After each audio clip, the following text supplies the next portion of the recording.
Hi welcome back to my channel. ఈరోజు కథ పెళ్లి సంతకం 48వ భాగాన్ని వినేద్దాం. సీత కోపంతో అజయ్ కాలర్ పట్టుకుని ఇదంతా కావాలని చేసి మళ్ళీ దాంతోనే ఉంటూ మళ్ళీ నా దగ్గరికి వస్తున్నావు. నేనేం పాపం చేశాను? ప్లీజ్ నన్ను వదిలే అజయ్. ఎన్ని రోజులకి నీ నోట్ల నుంచి నా పేరు విన్నాను. ఒక్కసారి బావా అని పిలవ్వా? వెనక నుంచి బావా అనే పిలుపు వినబడుతుంది. వెనక్కి తిరిగి చూస్తారు. ఎదురుగా కౌశిక్ని చూసిన అజయ్ కోపంతో, ఏంట్రా నువ్వు ఇక్కడికి వచ్చావు? అదే కదరా బావా అని పిలవమన్నావు, అందుకే పిలిచాను. నీ అబ్బా నిన్ను అడిగానరా? జానుకి నవ్వు వచ్చి నవ్వుతుంది. జాను నవ్వడం చూసి అజయ్ మనసు నిండిపోతుంది. జాను అజయ్ని చూసి నవ్వు ఆపేసి కోపంగా చూస్తూ అజయ్ వెంటనే కౌశిక్ వైపు చూసి, నువ్వేంట్రా ఇక్కడ? అంటే చాలాసేపు అయింది కదా అని వచ్చాను. నీ అయ్యా ఏమనుకుంటున్నావురా? నేను ఒక్కడనే వెళ్ళానా? దాని వెనకే వచ్చాను కదా. చాలాసేపు అయితే నీకేంట్రా? నువ్వు దుబ్బేయచ్చు కదా, నేను తర్వాత వస్తాను. కౌశిక్ వస్తున్న నవ్వుని ఆపుకొని, సరేరా ఆల్ ద బెస్ట్ అని వెళ్ళిపోతాడు. అజయ్ సీత కోసం వెనకకి తిరిగి చూస్తాడు. సీత అక్కడ ఉండదు. అజయ్ కోపంగా కౌశిక్ వాళ్ళ కూర్చున్న దగ్గరికి వెళ్ళి కౌశిక్ని సీరియస్గా చూస్తూ, అంతా నాశనం చేసావురా, నీ పని తర్వాత చెప్తాను. కౌశిక్కి హ్యాపీగా అనిపిస్తుంది. చాలా హ్యాపీగా నవ్వుతాడు. ఎందుకు రంతనం వస్తుంది నీకు? నేను ఎంత హర్ట్ అయ్యానో తెలుసా? నీ వల్ల నేనెంత హర్ట్ అయ్యానో తెలుసా? ఒరే అప్పటివి ఇప్పుడు పగ తీర్చుకోకరా, నాకు దొరక ఛాన్స్ దొరికింది. శ్రీ నవ్వుతూ ఆల్ ద బెస్ట్ అజయ్ అంటాడు. వెటకారమా ఆల్ ద బెస్ట్ చెప్తున్నావు? అప్పుడే జాను శ్రీ దగ్గరకు వచ్చి శ్రీని చేయి పెట్టుకొని బయటికి లాక్కెళ్తుంది. శ్రీని లాక్కెళ్తున్న సీతనే చూస్తాడు అజయ్. అరే అజయ్, జాను చూడరా శ్రీని ఎలా లాక్కెళ్తుందో, భలే బాగుందే, మా అందరికీ కనపడుతుంది, నువ్వేం చెప్పనక్కర్లే అని ఉక్రోషంగా అంటాడు అజయ్. అజయ్ మురళిని కౌశిక్ని చూస్తూ, మీ అందరి సంగతి చెప్తాను. ఏంట్రా బాధపడుతున్నావా? నిన్నెన్ని భరించానో తెలుసా నేను? ఏంట్రా భరించేది? భరించాలి. నాకు గుర్తుండి చేశానా? అప్పుడు అన్ని గుర్తులేక చేశాను కదా. మురళికి అర్థం కాదు ఏం చేశాడు కౌశిక్. అజయ్ నిన్ను వీడేం చేశాడా? వీడు గతం మర్చిపోయి నన్ను సీతని చావగొట్టాడు అని తన ఫోన్లో ఉన్న వీడియోస్ అన్నీ చూపిస్తాడు. మురళి ఫోన్లో ఉన్న వీడియో చూసి బాగా ఎంజాయ్ చేస్తాడు. వీడియోలో కౌశిక్ని విపరీతంగా కొడతాడు అజయ్. వీడియో చూశాక అజయ్ని చూసి, నువ్వెంత సైకోవా అన్నావా? మురళి చేతిలో ఉన్న ఫోన్ అజయ్ లాక్కొని చూస్తాడు. అజయ్ వీడియో చూసి కౌశిక్ని చూసి, అలా కొట్టానా నిన్ను? అయినా నువ్వు సీతని హాక్ చేసుకున్నావని కొట్టాను. ఇప్పుడు నువ్వు నాకు సీత మధ్యలో వస్తావా? కాదురా, సడన్గా వచ్చాను, చాలాసేపు అయిందని. అనుకోకుండా అక్కడ నువ్వు బావా అని పిలుస్తావా అని పిలిచాను. కౌశిక్ని చైర్లో నుంచి లాగి, అరే నేను సీతను మాట్లాడుకుంటుంటే మధ్యలోకి వచ్చిందే కాకుండా నిన్ను నేను బావా అని పిలవమంటానా అని కడుపులో 2 పంచులు ఇస్తాడు. అయినా కౌశిక్ నవ్వుతూ, వదిలేరా బాబు, గీత చూస్తుంది. చూడని నాకు వచ్చిన అవకాశాన్ని లాగేసావు కదా. గీత వాళ్ళిద్దరు అలా పోట్లాడుకుంటుంటే నవ్వుతూ చూస్తుంది. అందరూ నవ్వుతూనే ఫ్లాట్కి వెళ్ళిపోతారు. ఫ్లాట్కి వెళ్ళాక అజయ్కి మనసు మొత్తం సీత మీకే లాగుతుంది. ఎలాగైనా సీత దగ్గరికి వెళ్ళాలని అటు ఇటు తిరుగుతున్నాడు. ఎదురుగా వల్లి వచ్చి నిలబడుతుంది. వల్లిని చూసినట్టే చూడనట్టే సైలెంట్గా ఉంటాడు. వల్లిని అజయ్ని చూస్తూ, ఏంటి నిద్ర పట్టట్లేదా? అజయ్ సీత కోసం మనసు కోరుకుంటుందా? షటప్ వల్లి, నా విషయంలోకి రాకు. నువ్వు ఎలా ఉంటావో అది నీ ఇష్టం. బిడ్డ పుట్టే వరకు నేను ఓపిక పడతాను. దాని తర్వాత నీకు నాకు ఎటువంటి సంబంధం ఉండదు. అది నువ్వు అనుకుంటున్నావా అజయ్? బిడ్డ పుట్టాక నువ్వే తండ్రివి, నువ్వే నా భర్తవని అందరికీ చెప్తాను. అది చూద్దాం. నేను అంత చేతగాని వాడిని అనుకుంటున్నావా? సైలెంట్గా ఉంటుంటే ఏది చెప్తే అది వింటాను అనుకున్నావు. నాకు అన్నీ తెలుసు. ఎందుకు ఊరుకున్నానో తెలుసా? సీత కోసం నీ నుంచి సీతను కాపాడుకోవాలని. అందుకే చెప్తున్నాను, నువ్వు నాతో ఉంటేనే సీత బ్రతికి బట్ట కడుతుంది. నువ్వు నాకు దూరం పెట్టిన క్షణం సీత బ్రతుకు బజారు పాలవుతుంది. అజయ్కి కోపం వస్తున్నా కంట్రోల్ చేసుకుని, నన్ను డిస్టర్బ్ చేయకువల్లి, నీకు స్వేచ్ఛనిచ్చాను, నువ్వు ఎక్కడికైనా వెళ్ళు. నిన్ను ఇంతవరకు ఓపికగా భరించాను అంటే మామయ్య కోసం, మీ నాన్న కోసం. అదే నాన్న కోసం నన్ను భారీగా ఉండనివ్వు. అజయ్ గట్టిగా నవ్వుతాడు. నా భారీగా ఉంటూనే వాడి పక్కలోకి వెళ్ళి పడుకుంటావా? ఇంకా వేరే ఎవరినన్నా చూసుకున్నావా? షటప్ అజయ్, నేను అప్పుడేదో తెలియక తప్పు చేశాను, అంతేగాని నువ్వు ఉండగా వేరే వాడి దగ్గరికి పోవాల్సిన అవసరం లేదు. పిచ్చి కలలు కనకో. నిన్ను తాకాలంటేనే అసహ్యం పుడుతుంది. నా ప్రేమ నువ్వే అని నమ్మి నేను నిన్ను ముద్దు పెట్టుకున్నాను. నువ్వు ఇలా తెలిసినాక నా మీద నాకే అసహ్యం కలిగింది. నీ ప్రేమకి నా ప్రేమకు చాలా తేడా ఉంది. నీ ప్రేమ అసలు కోరికలతో నిండి ఉంది. నా ప్రేమ అలా కాదు. ఎలాంటి ప్రేమైనా శరీరాన్ని కోరుకుంటుంది కదా, ఆ ప్రేమతో శరీర సుఖమే కోరుకుంటారు కదా. అది నీ దృష్టిలో. రెండు మనసులు కలిస్తే ఎన్ని రోజులైనా ఎన్ని సంవత్సరాలైనా ఉండొచ్చు. దగ్గరుంటే శారీరకంగా ఒకటైతారు. అది భార్యాభర్తల బంధం. నీ దృష్టిలో ఎవరికి డబ్బుంటే వాడితో ప్రేమగా పడుకోవచ్చు. అజయ్, నన్ను చులకనగా మాట్లాడుతున్నావు. మాట్లాడతాను. నా మీద ప్రేమ లేనప్పుడు పెళ్లి రోజే వెళ్ళిపోయావు. అజిత్ కావాలనుకున్నప్పుడు వాడితోటే ఉండొచ్చు కదా. మళ్ళీ నా లైఫ్లోకి ఎందుకు వచ్చావు? వాడిని పెళ్లి చేసుకుని సెటిల్ అవ్వచ్చు. తను నీ కోరికలన్నీ తీర్చేవాడు. అతన్ని లైవ్లో పెట్టుకొని మళ్ళీ నాతో భారీగా నటిస్తున్నావు. ఈ నటనంతా నీకు అసహ్యం పట్టట్లేదా? నేను అజిత్తో ఉండాలని ట్రై చేశాను, కానీ అజిత్ ప్రతి ఆడదాని మీద మోజు పడుతున్నాడు. నాకు అందుకే నచ్చలేదు. అది నీకు ముందు తెలీదా?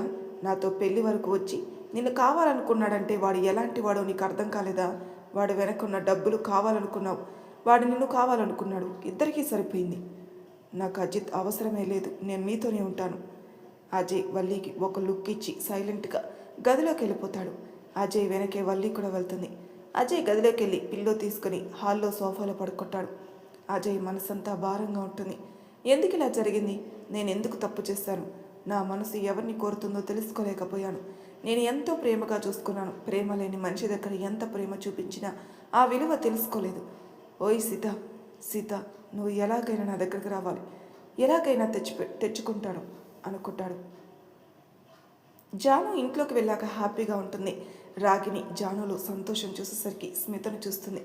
స్మిత నాకేం తెలీదు అన్నట్టుగా భుజాలు ఎగిరేస్తుంది.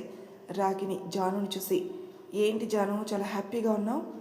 అవును, శ్రీతో డిన్నర్కి వెళ్ళాను కదా, చాలా హ్యాపీగా ఉన్నాను. అంతేనా? ఇంకేమైనా మెమరీస్ ఉన్నాయా అంటుంది స్మిత. స్మితను కోపంగా చూసి, ఇంకేముంటాయి మెమరీస్? ఆయన అక్కడికి కూడా మీ గ్యాంగ్ వచ్చింది కదా, చాలా చిరాకు అనిపించింది. శ్రీని తీసుకొని వచ్చేసాను. వచ్చే ముందు మంచి ఐస్ క్రీమ్ తినిపించాడు. ఇక్కడ డ్రాప్ చేసి వెళ్ళాడు.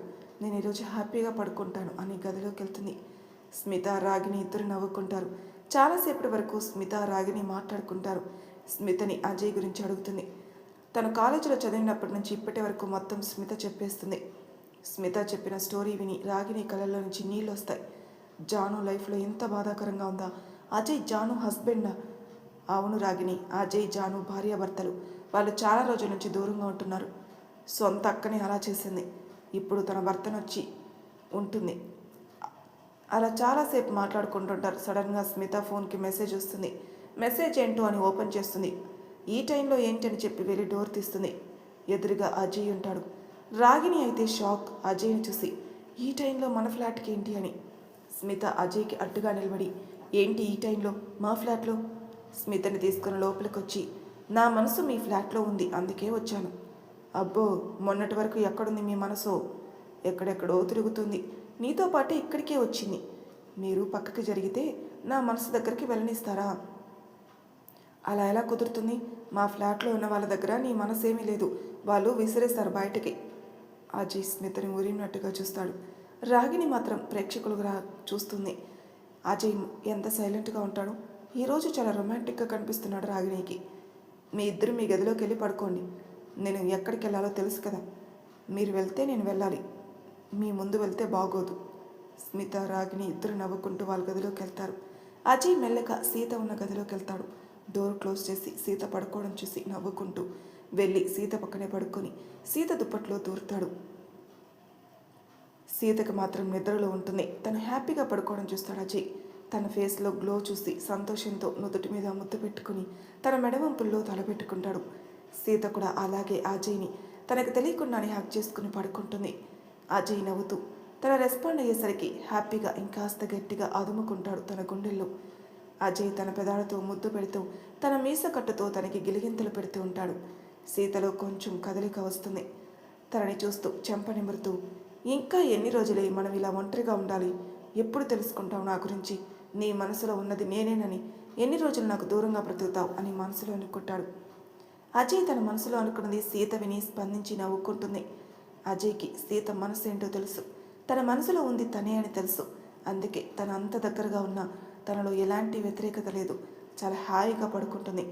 అజయ్ కూడా సీతల అలాగే హత్తుకొని పడుకుంటాడు. తెల్లవారుతుందనగా సీతకు మెలకు వస్తుంది. తన శరీరం మీద ఏదో బరువుగా ఉందని మెల్లగా కళ్ళు తెరిచి చూస్తుంది. ఒక బాడీ మొత్తం తన శరీరం మీద ఉంది. సీత అలాగే నిద్రమత్తలో చూస్తుంది. రాగిణి అనుకుంటుంది. రాగిణి ఇంత బరువు ఉంటుందా? ఇంత దగ్గరగా ఎప్పుడు పడుకోదే అని ఆలోచిస్తుంది. మెల్లగా లేవాలని చూస్తుంది, కానీ లేవలేకపోతుంది. అలా కాసేపు పడుకున్నాక అప్పుడు తనకి నిద్రమత్తు అంతా వదులుతుంది. తనని పక్కకు తిరిగి చూస్తుంది. అజయ్ ప్రశాంతంగా నిద్రపోతూ కనిపిస్తాడు. ఒక్కసారిగా షాక్ అయి గట్టిగా అరుస్తుంది. అంతే, ఆ అరుపుకి అజయ్కి మెలకు వచ్చి చూస్తాడు. సీత అరవడం చూసి తన చేతితో నోరును మూసేస్తాడు. ఎందుకలా అరుస్తున్నావు? సీత అజయ్ని కోపంగా చూస్తూ చేయి తీయమని సైగ చేస్తుంది. చేయి తీస్తే అరుస్తుందని నువ్వు అరవునంటే తీస్తాను, సరే అని చెప్తుంది. మెల్లగా చేయి తీస్తాడు అజయ్. సీత ఆయాసపడుతూ, నువ్వేంటి నా గదిలో? నా పక్కనకి ఎందుకు వచ్చావు? ఎలా వచ్చావు? ఏయ్ ఏంటే, ఎలా వస్తారు? డోర్ నుంచే వచ్చాను. ఇంకా ఎన్ని రోజులు ఇలా నీ దగ్గర పడుకోవాలనిపించింది, అందుకే వచ్చి పడుకున్నాను. నువ్వు కూడా ఎంత హెల్ప్ చేసావో తెలుసా? సూపర్గా ఉంది ఆ మెమరీ అన్నీ అంటూ ఒళ్ళంతా విరుచుకుంటాడు అజయ్. అజయ్కి దూరంగా జరిగి భయంతో, అదేంటి అలా ఒళ్ళు విరుచుకుంటున్నావు? సూపర్గా ఉంది ఏంటి? అజయ్ సీతను చిలిపిగా చూస్తూ, అదేంటి అలా అంటావు? అందరి ముందు కోపంగా ఉంటావు, దగ్గరకు వచ్చాక ఎంత కోఆపరేట్ చేసావో తెలుసా? సూపర్. సీత భయపడుతూ బెడ్ నుంచి దిగి, ఏం మాట్లాడుతున్నావు నువ్వు? అజయ్ సీతను చేయి పట్టిలాగి ఒళ్ళో కూర్చోబెట్టుకుని తన చెవులో, ఇంత మధురమైన క్షణాలు ఇంత తొందరగా వస్తుందనుకోలేదు, ఇప్పటికే చాలా లేట్ అయింది. అలా అజయ్ చెప్తుంటే తనని ఒంట్లో భయం పడుతుంది. అజయ్ని వింతగా చూస్తున్న సీత. అజయ్ సీతను చూసి కన్ను కొట్టి, ఎలా ఉంది? సీత ఏం మాట్లాడలేక అయోమయంలో పడుతుంది. అజయ్ నవ్వుతూ సీతని తన వైపు తిప్పుకుని అంటే అంటున్నట్టుగా పెదాల మీద ముద్దు పెట్టి, నా ప్రాణం నువ్వు, నిన్నెలా వదులుకుంటాననుకున్నావే? నేను అందరినీ మర్చిపోయాను, నిన్ను మర్చిపోలేదుగా. ఎవడినో హక్ చేసుకుని ఉంటే నమ్మేస్తానా? నేను నిన్ను వెంటాడుతూనే వచ్చాను. అజయ్ గారు, మీరు దూరంగా ఉండండి. నాకు బాయ్ ఫ్రెండ్ ఉన్నాడని చెప్పాను, అతనికి తెలిస్తే బాగోదు, కళ్ళని తిప్పుతుంటూ చెప్తుంది సీత. డే టైంలో బాయ్ ఫ్రెండ్తో తిరుగు, నైట్లో మాత్రం నీ పక్కని నేను పడుకుంటాను. అజయ్ని విచిత్రంగా చూస్తున్న సీత. బాయ్ ఫ్రెండ్ ఉన్నాక వేరే వాడితో ఉంటారా ఎవరైనా? మరి భర్త ఉన్నాక బాయ్ ఫ్రెండ్తో ఉంటారా? మీరు నా భర్త అని ఎవరు చెప్పారు? ఇంటికి వెళ్దామా? అందరూ చెప్తారు నువ్వే నా భార్యవని. ఇన్ని రోజులు గుర్తొచ్చిందా నేను నీ భార్యనని? నీకు గతం గుర్తొచ్చినప్పుడు నేను గుర్తుకు రాలేదా? సీతను గట్టిగా తన గుండెల్లో అదుముకొని, అన్నీ గుర్తుకొచ్చాయి. నీతో నేను చేసిన చిలిపి పనులు కూడా గుర్తుకొచ్చాయి. ఇంకా చిలిపి సరసాలు కావాలనుకుంటే కొంతకాలం టైం తీసుకున్నాను అని కొంచెం మత్తుగా చెప్తాడు. అజయ్ అలా మాట్లాడుతుంటే సీత ఒక మైకంలో అజయ్ని చూస్తుంది. అజయ్ తన నడుము మీద చేతులేసి నడుముని గిల్లుతాడు. అజయ్ని చురుగ్గా చూస్తుంది. తన పెదాలతో ముద్దు పెడతాడు. అతని పెదాల స్పర్శకి ఒక మత్తులోకి వెళ్తుంది సీత. సీత అలాగే అజయ్ గుండెల్లో తలపెట్టుకుని ఏడుస్తుంది. అజయ్ సీత ఏడుస్తుంటే ఒక్క కన్నీటి చుక్క బయటకొచ్చినా ఇక్కడే చంపేస్తానే, ఇప్పటి వరకు జరిగింది చాలు, ఇక ముందు ఏం జరగాలో ఎలా ఉండాలో నేను చెప్పినట్టే వినాలి. అజయ్ టోన్ మానేసరికి సీత ఉలిక్కిపడి అజయ్ ఒళ్ళో నుంచి లేచి కోపంగా, ఇంకొకసారి నా రూమ్లోకి కానీ, నా గదిలోకి కానీ, నా బెడ్లోకి కానీ వస్తే ఊరుకోను అంటుంది. అజయ్ సీతను గోడకు లాక్ చేసి, వాటన్నిటిలోకి రాను, కానీ నీ మనసులోకి మాత్రం వచ్చాను, నీ మనసులో నేను మాత్రమే ఉండాలి. సీత అజయ్ని నెట్టేసి, ఇంకోసారి అలా అంటే ఊరుకోను, నీకు నాకు ఎలాంటి సంబంధం లేదు. సంబంధం లేనిదే ఇలా దగ్గరికి ఎందుకున్నావే? ఇందాక ఎందుకు ఏడ్చావే? మరి నువ్వేదో మాయ చేస్తున్నావు నన్ను. అజయ్ నవ్వుతూ తన చేతులు సీత భుజం మీద వేసి, మాయ నువ్వే చేశావే, నేను చేయలేదు. ఆ మాయలోని ఇప్పటి వరకు బ్రతికాను. ఇంకా నిన్ను, నీ చెయ్యి ఎలా విడుస్తాను? తన భుజం మీద నా చేతులు తీసేసి దూరంగా ఉండు. నీకు భార్య ఉంది, తన ప్రెగ్నెంట్, దాని గురించి ఆలోచించు. నాకేది ఆలోచించాలో ఏది చేయాలో అన్నీ తెలుసు. ముందు నేను చెప్పినట్టు విను. ఏం వినాలి? మీరు చెప్పినట్టు. నువ్వు కమల్కి దూరంగా ఉండు. అజయ్ని కోపంగా చూసి, ఎందుకు? కమల్ నా బెస్ట్ ఫ్రెండ్, నాకు ఎంత హెల్ప్ చేశాడో తెలుసా?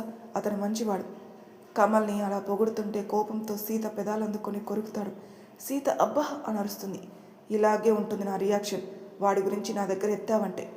సీత పెదాలకి వస్తున్న రక్తాన్ని అజయ్ నోటితో తీసేసుకుంటాడు. సీత అజయ్ని కళ్ళలో కన్నీళ్లతో చూస్తూ బాత్రూంలోకి వెళ్ళిపోతుంది. అజయ్ నవ్వుతూ గదిలో నుంచి బయటకు వస్తాడు. ఎదురుగా స్మిత కాఫీతో రెడీగా ఉంటుంది. అజయ్ స్మితను చూసి, కాఫీ ఎక్కర్లేదు, తను నాకు చాలా స్ట్రాంగ్ కాఫీ ఇచ్చింది, అది నువ్వే తాగేసే అని తన ఫ్లాట్కి వెళ్ళిపోతాడు. కౌశిక్ ఫోన్కి మెసేజ్ చేస్తాడు డోర్ తీయమని. కౌశిక్ వచ్చిన మెసేజ్ చూసుకుంటాడు. వీడేంటి పొద్దున్నే ఎటెళ్ళాడు అని వెళ్ళి డోర్ తీస్తాడు. ఎదురుగా చూసి, ఏంట్రా ఇంత పొద్దున్నే బయటికి వెళ్ళావు? మాకు పనులుండవా ఏంటి? అందుకే వెళ్ళాను. అంటే ఇంత పొద్దున్నే పనులేంటా అని. పొద్దున పోయాను అని ఎవడు చెప్పాడు? అంటే నైట్ ఇంట్లోనే లేవా? ఆశ్చర్యంగా అడుగుతాడు కౌశిక్. లేను. ఎటెళ్ళావురా? ఆతృతగా అడిగాడు. నా భార్య దగ్గరికి వెళ్ళాను. అదేంట్రా, వల్లి ఇంట్లోనే ఉంది కదా? చొప్పుతో కొడతా, వల్లి నా భార్య అని నీకు చెప్పానా? నా భార్య ఎవరో నీకు తెలీదా? అంటే సీత దగ్గరికి వెళ్ళొచ్చావా? మరి అంతే కదా, నాతో ఎలా ఉంటుంది? ఇప్పటి నుంచి ఒక ఆట ఆడుకుంటాను. కౌశిక్ హ్యాపీగా అజయ్ని హక్ చేసుకుని, కంగ్రాట్స్ రా, త్వరలో మీరిద్దరూ ఒకటి కావాలని కోరుకుంటున్నాను. అప్పుడే మురళి వచ్చి, మీరేమైనా చేసుకొని నన్ను మాత్రం సింగిల్గా ఉంచండి. అజయ్ నవ్వుతూ, నీకు ఈరోజే అమ్మాయి ఎవరో చెప్తాన్రా. మురళి సంతోషపడిపోతూ, నిజమా? అజయ్ చెప్పు ప్లీజ్. వల్లి వాళ్ళ ముగ్గురు మాట్లాడుతుంటుంటే వచ్చి చూసి కిచెన్లోకి వెళ్తుంది. ఇంతలా అజయ్కి ఫోన్ వస్తుంది. ఫోన్ చూసుకుని, అమ్మా చెప్పమ్మా, నాలైనా ఉన్నాడు? బామ్మ అనన్య ఎలా ఉంది? అదేంట్రా, పోయినప్పటి నుంచి అక్కడే ఉన్నావు. వల్లి అక్కడే ఉంది, తన ఆరోగ్యం ఎలా ఉంది చెప్పవు? అనన్యకి వంశీకి వాళ్ళ పేరెంట్స్తో మాట్లాడొచ్చాంరా, అంతా బాగానే ఉంది. పెళ్లి చేయాలి, నువ్వు వస్తే కానీ మాట్లాడుకోవచ్చు. అమ్మా నేను 2 డేస్లో బయలుదేరుతాను, పెళ్ళయ్యే వరకు అక్కడే ఉంటారు. వల్లి జాగ్రత్త. అమ్మా నీకు ఒక సర్ప్రైజ్ ఉంది. నాకేం చెప్పొద్దు, అన్నీ ఇచ్చేసావు కదా. ఇప్పటి వరకు సర్ప్రైజ్లు ఇస్తూనే ఉన్నావు, ఇంకా కొత్తగా ఏం చేశావు? వచ్చాక చెప్తాను అని నవ్వుతూ అజయ్ ఫోన్ పెట్టేస్తాడు. కౌశిక్ అజయ్ మాట్లాడడం చూసి, ఎందుకురా ఆంటీని అంత టెన్షన్ పెడతావు? టెన్షన్ పెడతారు ఇప్పుడు, చూశాక ఆనందిస్తారు వాళ్ళు. ఎలా ఆనందిస్తారా? ఎదురుగా 2 జీవితాలు కనపడుతుంటాయి. నేనన్నీ సెట్ చేస్తాను కదా. అజయ్ నువ్వు అన్నీ సెట్ చేస్తావు, ముందు నాకు సెట్ చేసి వెళ్ళు. అదే టైంలో అజయ్ వాళ్ళ ఫ్లాట్ డోర్ కొడతారు. మురళి వెళ్ళి తీస్తాడు. ఎదురుగా జాను కనపడేసరికి, హాయ్ జాను, గుడ్ మార్నింగ్. ఏంటి ఉదయాన్నే మా ఫ్లాట్లోకి వచ్చావు? మురళిని నెట్టేసి అజయ్ని కోపంగా చూసి, రావద్దా? నైట్లో మా ఫ్లాట్లోకి రావచ్చు, ఉదయాన్నే వస్తే తప్పేంటి? మురళికి అర్థమవుతుంది అజయ్ ఏదో పెంట చేశాడని. ఎప్పుడైనా రావచ్చు జాను, రిలాక్స్గా కూర్చో అంటాడు. జాను ముగ్గురిని సీరియస్గా చూస్తూ, అసలు మీరు నా గురించి ఏమనుకుంటున్నారు? ముగ్గురు ఒకరి ముఖాలొకరు చూసుకుంటారు. నాకు అర్థం కావట్లేదు, ఎవరిని చూసి అంటున్నావు అంటాడు కౌశిక్. ఇంకెవరుంటారు, మీ ఫ్రెండ్ ఉన్నాడు కదా. అజయ్ని చూసి, ఏంటి అని అడుగుతాడు కళ్ళతో కౌశిక్. నాకేం తెలీదు, నేనేం చేయలేదు అమాయకంగా చెప్తాడు అజయ్. ఎంత అమాయకంగా నటిస్తున్నాడు. నా గదిలోకి, నా బెడ్ మీద, నా పక్కలోకి ఎందుకు వచ్చావు? అంతే. ఆ మాటకి మురళి నోరెళ్ళబెట్టి షాక్ అయ్యి, ఏంటి జాను నీ గదిలోకి, నీ బెడ్లోకి, మీ పక్కలోకి వచ్చాడా? ఏమీ తెలియటో మాట్లాడుకు మురళి గారు, మీకు అన్నీ తెలిసే కావాలని చేస్తున్నారు. వాళ్ళలా మాట్లాడుతుంటే డోర్లో నుంచి ఇంట్లోకి ఒకరు వస్తారు. అతడిని చూసి అందరూ షాక్ అవుతారు, లేచి నిలబడి చూస్తూ ఉంటారు. మరి తర్వాయి భాగంలో ఏం జరగబోతుందో నెక్స్ట్ ఎపిసోడ్లో తెలుసుకుందాం. అంతవరకు నా ఛానల్ సబ్స్క్రైబ్ చేయని వాళ్ళు ప్లీజ్ సబ్స్క్రైబ్ చేసుకోండి, లైక్ చేసి షేర్ చేయండి, మీ అభిప్రాయాలు నాకు కామెంట్ రూపంలో తెలియజేయండి. Thank you for listening.